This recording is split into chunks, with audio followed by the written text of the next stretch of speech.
Kahit anong gawin mong pananalangin, pagka ginagawa mo mali, masama, tinasadya mong gumawa ng masama, hindi nakikinig ang Diyos kapatid. Ang Diyos hindi bingi. Ngayon, para wag niya nang pakinggan ang ginagawa ng Diyos, yung nasa 3:44 ng panaghoy. Tinakpan mo ang iyong sarili ng alapaap na anupat hindi makadaan ang anumang panalangin.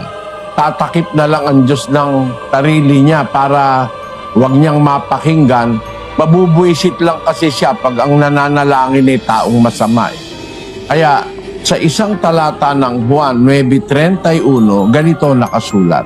Nalalaman naming hindi pinakikinggan ng Diyos ang mga makasalanan, datapwat kung ang sinumang tao'y maging mananamba sa Diyos at ginagawa ang kaniyang kalooban, siya'y pinakikinggan niya.